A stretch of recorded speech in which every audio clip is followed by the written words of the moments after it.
Let's go straight to our panel now. Labor MP Ed Husic and Liberal MP Josh Frydenberg. Thanks very much for your time this morning, gentlemen. G'day, David. First to you, Josh Frydenberg. Just on that last point on net debt versus gross debt, the Coalition has for some time been pointing to Australia's high level of gross debt as an argument for the government to rein in its spending. But there, Craig James is saying net debt is perhaps a more useful figure. What would be your response to that? Well, David, that's actually not correct. We've been pointing to the net debt figure, which is above $130 billion. And I think what the IMF warning has indicated is that in Australia we have to live within our means because Europe clearly hasn't.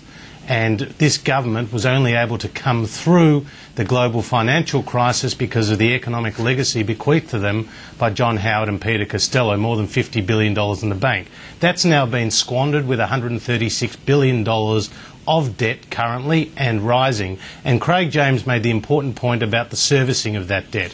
In order to service Australia's debt, you could build with that same amount of money more than 5 teaching hospitals in Australia every year. So our servicing of our debt is going up. Our debt levels have gone up. The government has now pushed to have a higher debt ceiling of $250 billion, and that's going to be a problem for Australia. So I think there's some very sober warnings for this government out of the IMF. And the fact is this government has no idea, David, how to run the economy. It hasn't produced a budget surplus in more than 22 years. So how can we actually believe that they will ever introduce a budget surplus? It is only growing. It's only placing a greater burden on families. It's only placing a greater burden on interest rates. And I think the fact that now Julia Gillard is apparently calling her caucus to a special powwow and a brainstorming session indicates that they've run out of ideas. Yeah, look, we may get to that soon, but just to pull you up, you said it wasn't correct, but Andrew Robb, the Shadow Finance Minister, has used that gross debt figure in several articles he's written and in comments as well to compare Australia's level of debt to countries like Ireland and Iceland. Right, but I mean, look what I've said about the net debt figure. And Andrew Robb has referred to this figure, and so has Joe Hockey. $136 billion. It's the key. Okay. Ed Husic, do the warnings from the IMF concern your government, and particularly its promise to get back to a surplus next financial year?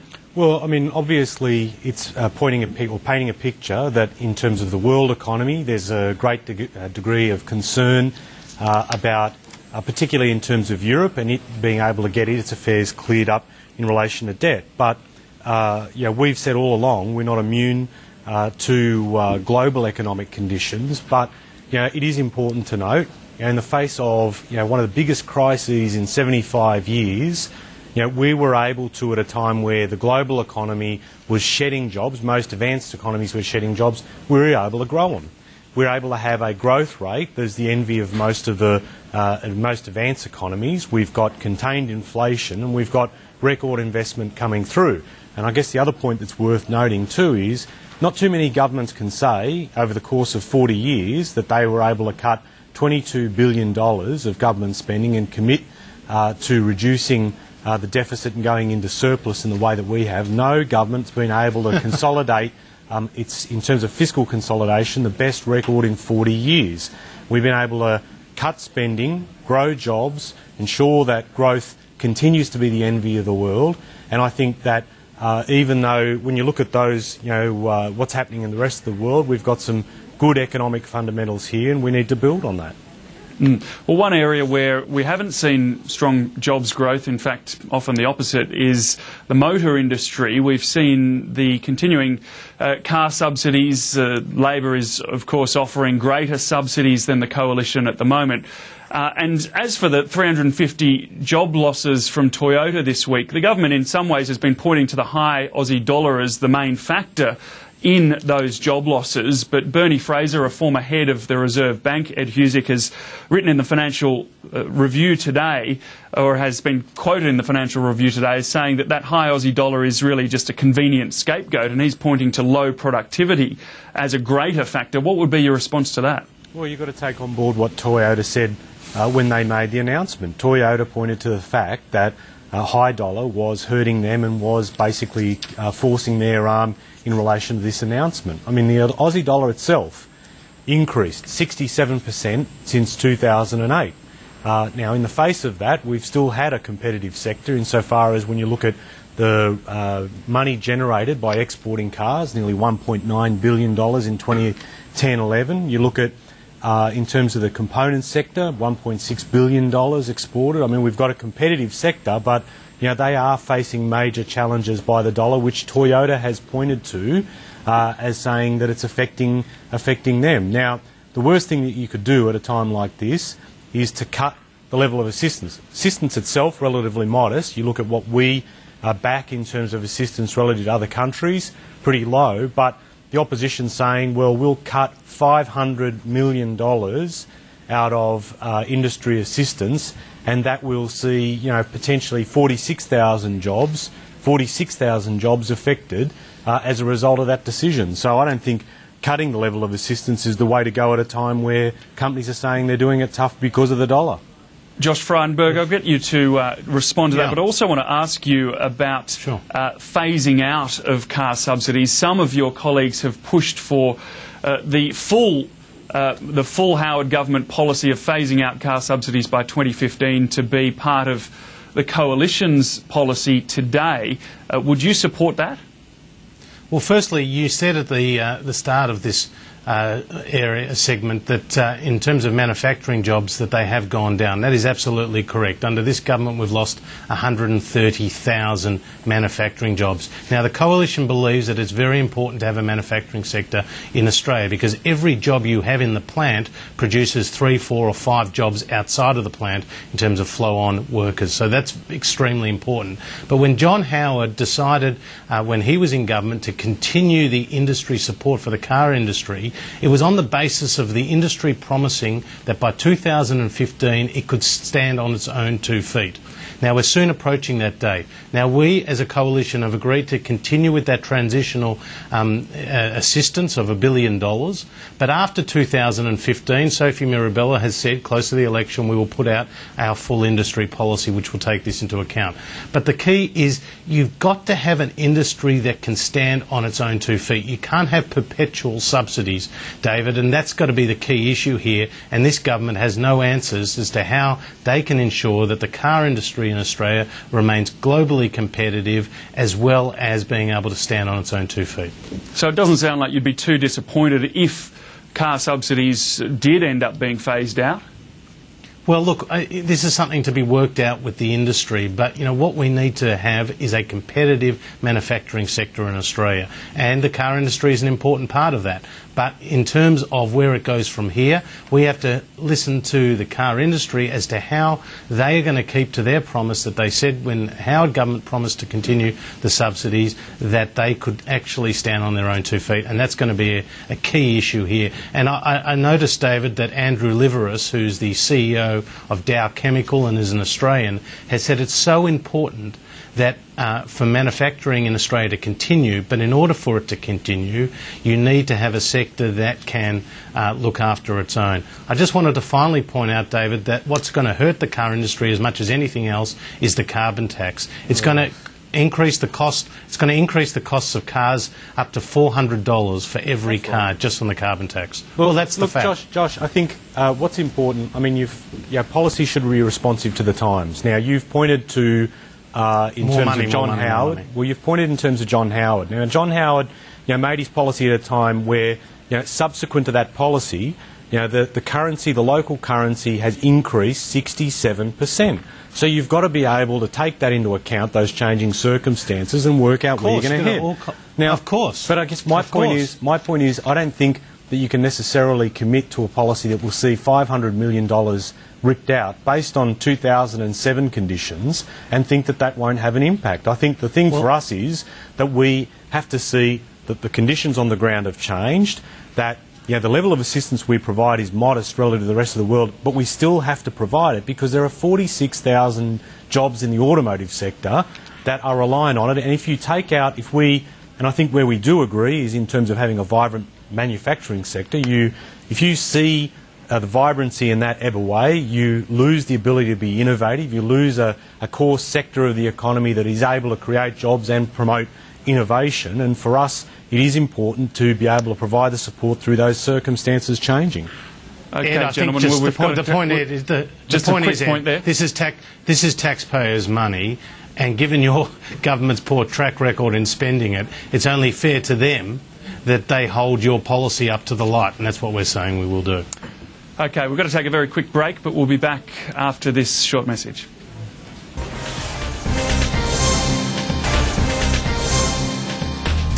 Welcome back. Well, it's back to the drawing board for the government's asylum seeker policy after negotiations on offshore processing broke down. Still with me, Ed Husic and Josh Frydenberg. Ed Husic, does the government have somewhere to go on this? What can be done now?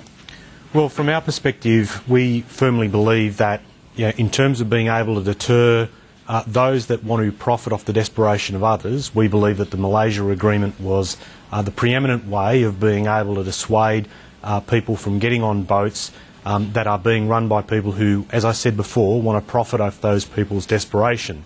Now, we've said that regardless of the policy differences that we have with the opposition, what we do want to maintain is the ability of executive government to make decisions in relation to this issue and to be able to do it in a way that reflects changing circumstances. Now, we've been prepared to sit with the opposition to go through those issues. The opposition have indicated they no longer want to talk on these matters, but we think it is critical that, again, executive government be able to make the decision, that we're able to get to a point where the Australian public wants Australia's political parties to be able to sort out issues such as this in a bipartisan way, and that we have to do it effectively.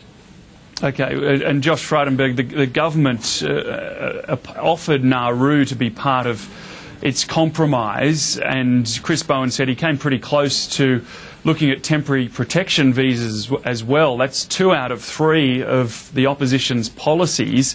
Why was this rejected?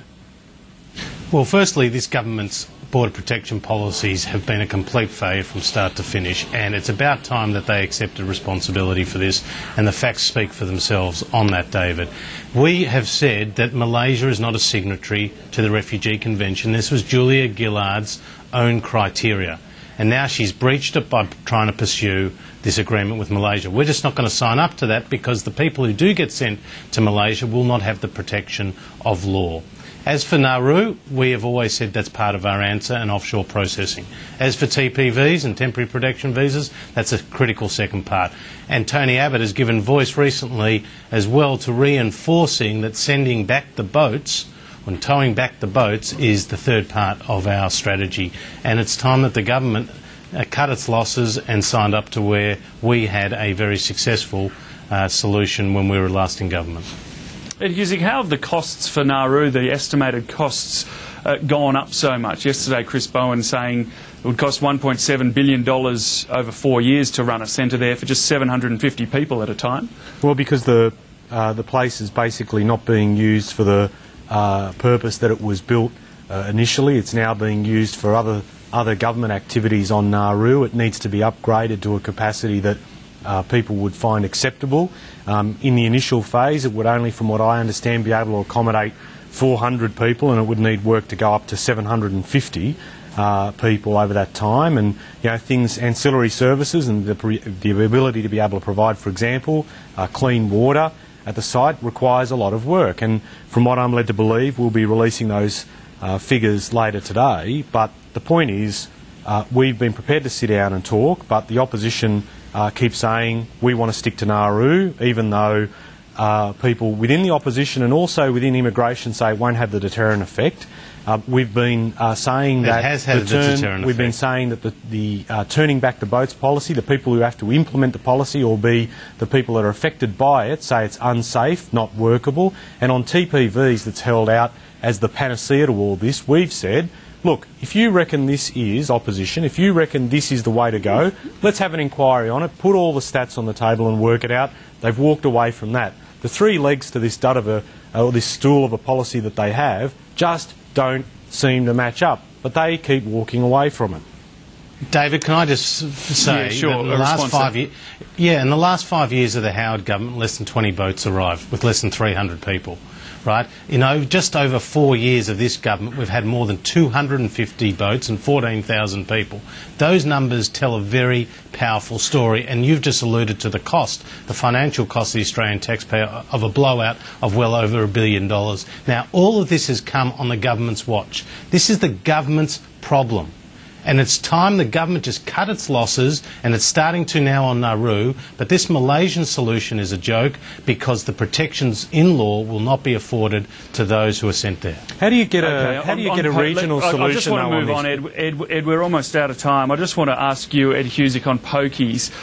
Do you support? Do you think that the government's move to a policy of a trial on mandatory pre-commitment technology is a preferred option? Absolutely. Look, if I can just say, representing a area of Western Sydney where when I move around in the electorate, I do have the issue of problem gambling raised with me, and in pretty powerful terms as well. So from my own personal perspective, we do need to, and this is an area where we do need to work on in terms of problem gambling.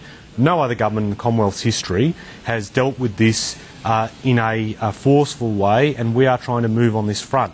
But in implementing the policy, David, you need to make sure that the ultimate approach works. And I think there is sense in trialling pre-commitment, which was so then why did you agree to it? Which was pointed out by the Productivity Commission as necessary to be doing.